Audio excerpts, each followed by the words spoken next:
Nahmaduhu wa nasta'inuhu wa nastaghfiruh wa na'udzu billahi min shururi anfusina wa sayyiati a'malina may yahdihillahu fala mudilla lahu wa may yudlil fala hadiya lahu wa ashhadu an la ilaha illallah wahdahu la syarika lahu wa ashhadu anna Muhammadan 'abduhu wa rasuluh. Ya ayyuhalladzina amanu taqullaha haqqa tuqatih wa la tamutunna illa wa antum muslimun. Ya ayyuhan nasu taqu rabbakumul ladzi khalaqakum min nafsin wahidah wa khalaqa minha zawjaha wa batha minhuma rijalan katsiran wa nisaa'a wattaqullaha alladzi tasaaluna bihi wal arham innallaha kana 'alaikum raqiba. Ya ayyuhalladzina amanu taqullaha wa qulu qawlan sadida yuslih lakum a'malakum wa yaghfir lakum dhunubakum wa man yuti'illaha wa rasulahu faqad faza fawzan 'azima. Amma ba'du fa inna asdaqal hadithi kitabullah wa khairal huda huda nabiyyina Muhammadin sallallahu alaihi wasallam wa syarral umuri muhdatsatuha fa inna kulla muhdatsatin fid din bid'ah wa kulla bid'atin dhalalah wa kulla dhalalatin finnar. Wa usalli wa usallim ala nabiyyina Muhammadin wa ala alihi wa sahbihi ajma'in. Hadirin jamaah Jumat dimulakan Allah Subhanahu wa taala. Allah Subhanahu wa taala memberikan perumpamaan ilmu yang Allah berikan kepada Nabi sallallahu alaihi wasallam kemudian disebarkan kepada umat manusia. Itu ibarat air hujan yang turun di muka bumi. Ilmu adalah hujan, sedangkan hati kita seperti tanah. Karena itulah Allah Subhanahu wa taala jadikan ilmu ini merupakan sumber kehidupan bagi hati. Sebagaimana Allah menyebut wahyu, Allah jadikan itu sebagai arwah. Allah taala berfirman, "Wa kadzalika auhayna ilaika ruham min amrina." Demikianlah kami wahyukan kepadamu wahai Muhammad, ruham min amrina, ruh dari ketetapan kami. Allah sebut wahyu dengan sebutan ruh karena wahyu merupakan sumber kehidupan bagi batin seorang hamba. Dalam ayat yang lain Allah menegaskan bahwa malaikat Jibril alaihissalam sebagai malaikat yang bertugas menyampaikan wahyu Allah sebut sebagai ar-ruh. Allah Ta'ala berfirman, "Nazala bihir ruhul amin ala qalbika litakuna minal mundirin." Al-Quran itu turun bersama ar-ruhul amin, ruh yang amanah, itulah Jibril alaihissalam, ala qalbika, untuk disematkan ke dalam hatimu, litakuna minal mundirin, agar engkau menjadi pemberi peringatan. Dalam hadis riwayat Bukhari, Nabi sallallahu alaihi wasallam memberikan perumpamaan ilmu seperti air hujan dan hati manusia seperti tanah. Rasulullah sallallahu alaihi wasallam bersabda, "Mathalu ma ba'athani Allahu bihi minal ilmi wal huda, kamathalil ghaithil katsir asabat ardan." Perumpamaan ilmu yang Allah berikan kepadaku, yang disampaikan kepada umat manusia, seperti hujan lebat yang turun di muka bumi. Kita tahu bahwasanya tanah akan menjadi subur ketika sering dihujani dengan air. Maka demikian pula hati seorang hamba akan bisa menjadi hati yang baik, hati yang subur ketika sering dihujani dengan ilmu. Sebaliknya tanah akan menjadi gersang, bahkan bisa berbahaya ketika tidak mendapatkan air. Maka demikian pula hati seorang hamba akan menjadi gersang dan kosong, hati yang mati ketika tidak pernah diajak untuk mendengarkan Al-Quran maupun hadis Nabi sallallahu alaihi wasallam. Dan pada gilirannya, ketika hati seorang hamba itu mati, selanjutnya yang menguasainya adalah hawa nafsunya. Orang yang hatinya hidup, maka hatinya akan memiliki ketergantungan kepada Allah, sehingga dia mencintai karena Allah, dia membenci karena Allah. Aktivitas hatinya senang dan susah karena Allah. Sebaliknya ketika hati itu sudah dikuasai oleh hawa nafsunya, cinta dan bencinya karena hawa nafsunya, senang dan sedihnya karena hawa nafsunya. Tentu saja kita ingin memiliki hati sebagaimana hati yang pertama, hati di mana hati yang sehat, yang dia bisa beraktivitas karena landasan mencintai Allah Subhanahu wa taala. Selanjutnya jamaah belakang Allah. Dalam forum Jumatan kita dikumpulkan oleh Allah dengan diwajibkan untuk hadir di tempat semacam ini. Minimal dalam waktu sepekan kita mendengarkan tausiah yang disampaikan oleh khatib. Jika dalam waktu selama 1 pekan kita tidak punya kesempatan untuk mendengarkan kajian, maka setidaknya mereka diundang untuk hadir di waktu Jumatan agar mendengarkan tausiah itu. Hingga Allah Subhanahu wa taala haramkan semua aktivitas produktif yang dilakukan oleh manusia dalam rangka untuk hadir dalam Jumatan. Allah Subhanahu wa taala berfirman, "Ya ayyuhalladzina amanu, idza nudiya lis-salati min yaumil jumu'ah fas'au ila dzikrillah wa dzarul bai'." Wahai orang-orang yang beriman, apabila kalian sudah dipanggil di hari Jumat untuk menghadiri Jumatan, fas'au ila dzikrillah, maka bersegeralah untuk menuju zikrullah, wa dzarul bai', dan tinggalkan aktivitas jual beli. Kita paham bahwasanya aktivitas jual beli ini salah satu contoh aktivitas produktif yang paling banyak dilakukan oleh manusia. Aktivitas ini Allah perintahkan untuk ditinggalkan agar manusia bisa datang Jumatan, menghadiri Jumatan, mendengarkan tausiah minimal sepekan sekali.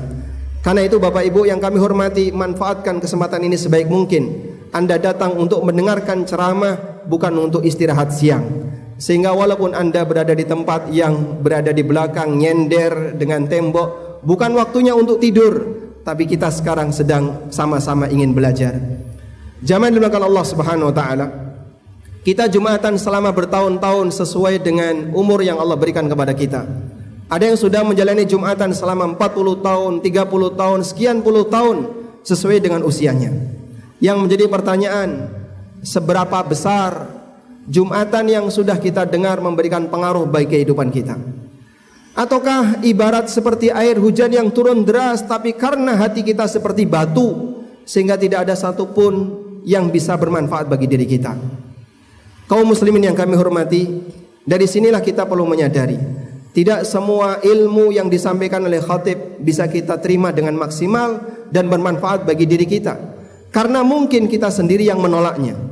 Sehingga para ulama menjelaskan ada 4 syarat di mana ilmu yang diterima oleh seorang hamba bisa memberikan manfaat baginya.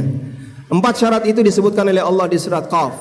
Di surat Qaf Allah berfirman, "Inna fi dzalika ladzikra liman kana lahu qalbun aw alqas sam'a wa huwa syahid." Sesungguhnya dalam Al-Qur'an itu merupakan peringatan bagi orang yang punya hati dan dia mendengarkan dengan maksimal serta dia menyaksikan kebenaran yang ada di hadapannya. Berdasarkan ayat ini maka para ulama menjelaskan sebagaimana yang dikutip dalam kitab Al-Fawaid, ilmu yang bermanfaat syarat yang pertama adalah mu'athir muqtadin, pemberi ilmu yang sangat baik, yang dia bisa memberikan ilmu yang bermanfaat bagi masyarakat, sumber yang baik. Sumber ini penentu yang utama jamaah. Karena itulah ketika sumbernya adalah manusia yang paling mulia, Allah memberikan jaminan bahwa umatnya tidak akan menjadi menyimpang, yaitu Rasulullah SAW. Allah menjamin para sahabat tidak akan menjadi kafir sepanjang di tengah mereka ada Rasulullah SAW.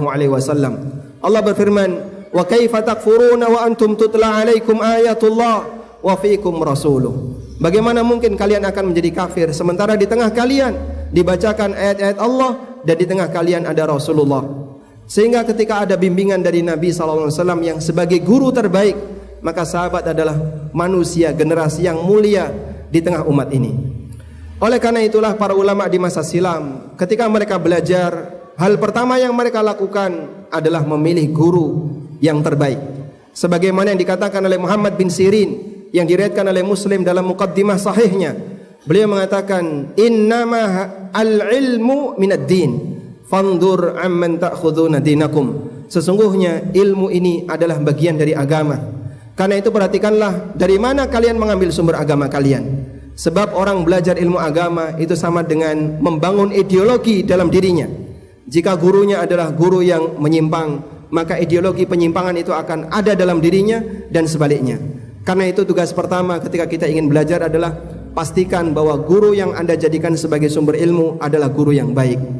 Yang kedua, wa mahallin qalbin, wa mahallin qabil, hati yang hidup. Inna fi dzalika la dzikra liman kana lahu qalb. Sesungguhnya Al-Qur'an itu adalah peringatan bagi orang yang punya hati. Yang dimaksud hati yang hidup bukan berarti orang punya organ liver atau punya organ jantung. Namun maknanya adalah dia membuka diri untuk mau menerima kebenaran. Ada banyak orang yang Jumatan tapi niatnya hanya untuk menggugurkan kewajiban, maka dia datang, duduk, dengkur, tidur sampai selesai. Kalau seperti ini caranya, bertahun-tahun dia Jumatan, nggak bakalan bisa memberikan pengaruh bagi hidupnya. Dia nggak bakalan dapat ilmu darinya, karena dia tidak membuka diri, tidak mau mendengarkan kebenaran. Niat membuka diri akan menentukan semangat Anda ketika datang di tempat semacam ini, sehingga Anda akan menyimak dengan maksimal, Anda berusaha tidak ngantuk, dan seterusnya, karena Anda ingin mendapatkan kebaikan dari ilmu yang Anda dengarkan. Demikianlah pengaruh baik dari niat. Perhatikanlah dalam aktivitas yang kita lakukan, informasi itu berseliweran gak karuan. Ada yang bermanfaat bagi hidup kita dan banyak yang tidak bermanfaat. Tapi sangat disayangkan kita lebih terbuka terhadap berita daripada terhadap ilmu agama. Dalam masalah berita, kita undang ke dalam rumah. Anda beli koran, mendengarkan radio, nonton TV, kadang isinya berita. Buka HP, WA, isinya berita. Kita begitu terbuka dan menikmati berita, tapi kita kosong dari pengetahuan tentang ilmu agama. Sangat disayangkan, waktu banyak kita buang untuk menyerap informasi yang kita nggak butuh, sementara informasi penting untuk hidup kita tinggalkan. Kita lebih membutuhkan untuk tahu gimana cara beribadah yang benar kepada Allah, karena itu adalah tugas utama kita sebagai hamba. Maka jamaah, poin yang kedua, jadilah hamba yang menerima ilmu, hati terbuka untuk menerima ilmu, hati yang hidup, agar ilmu itu bisa terserap dalam diri kita. Demikian sebagai khutbah yang pertama, semoga bermanfaat. Aqulu qauli hadza wa astaghfirullah. Alhamdulillahi wa kafa, wassalatu wassalamu ala rasulil mustafa wa ala alihi wa sahbihi wa mawalah. Wa ashhadu an la ilaha illallah wahdahu la syarika lah, wa ashhadu anna Muhammadan abduhu wa rasuluh. Ya ayyuhalladzina amanu taqullaha haqqa tuqatih wa la tamutunna illa wa antum muslimun. Hadirin jamaah Jumat dimulakan Allah Ta'ala. Syarat berikutnya adalah dia masang pendengaran dengan maksimal, tidak ditinggal tidur dan tidak berpaling darinya, siap untuk mendengarkan dengan baik. Karena itu Allah menyebutkan au alqas sam'a, dia perhatikan dengan pendengaran yang maksimal. Ada beberapa orang yang mereka tidak mau mendengarkan kebenaran. Para musyrikin yang memusuhi Rasulullah sallallahu alaihi wasallam, mereka tidak mau mendengarkan kebenaran. Allah gambarkan dalam Al-Qur'an, "Fama lahum 'anit tadhkirati mu'ridin, ka'annahum humurum mustanfirah, farrat min qaswarah." Kenapa mereka berpaling dari peringatanku? Perumpamaan mereka seperti humurun mustanfirah. Allah buat ungkapan yang sangat buruk, seperti keledai, lambang kebodohan. Seperti keledai liar yang lari terbirit-birit, farrat min qaswarah, lari dari kejaran singa. Sehingga lihat singa dari jauh dia sudah takut, lari terbirit-birit. Maka gambaran orang yang tidak mau mendekat kepada kebenaran karena ketakutan, kondisinya semacam ini. Ada beberapa orang yang bertetangga dengan Rasulullah sallallahu alaihi wasallam, tapi dia nggak mau dengerin beliau. Sehingga Allah sebut hati mereka hati yang mati. Allah Subhanahu wa taala berfirman tentang orang yang tidak mau mentadabburi Al-Qur'an. Itulah orang-orang munafik, tetangganya Nabi sallallahu alaihi wasallam, tapi enggak dapat manfaat sepeser pun dari dakwah Rasulullah sallallahu alaihi wasallam. Afala yatadabbaruna Al-Qur'an am ala qulubin aqfaluha. Kenapa mereka tidak merenungkan isi Quran? Tidak mau dengerin dengan maksimal, ataukah hatinya terkunci? Bisa jadi dia hadir di masjid ini, dia dengar tapi diputus dengan cara nggak ngupris, terserah mau diceramai nggak diceramai, sehingga bagaimana mungkin bisa masuk ke dalam hatinya, sementara dia sendiri berusaha untuk menutup diri menerima kebenaran itu. Dan yang keempat adalah wahuwa syahid, dia menyaksikan kebenaran. Yang dimaksud di sini adalah tidak ada penghalang yang membuat dia tidak konsentrasi untuk mendengarkannya. Jamaah dimulakan Allah, ilmu ini berat. Kalau hanya dipelajari dengan sampingan, tidak akan mungkin bisa masuk ke dalam batin. Allah Subhanahu wa taala menyebut ilmu ini sebagai qaulun tsaqil, sebagai qaulun tsaqil, ucapan yang berat, sebab dia datang dari Allah dan disampaikan oleh Rasulullah sallallahu alaihi wasallam. Kita mohon kepada Allah, semoga Allah membukakan hati kita untuk selalu menerima ilmu dan selalu menerima kebenaran, dan Allah berikan hidayah kepada kita untuk bisa menjadi hamba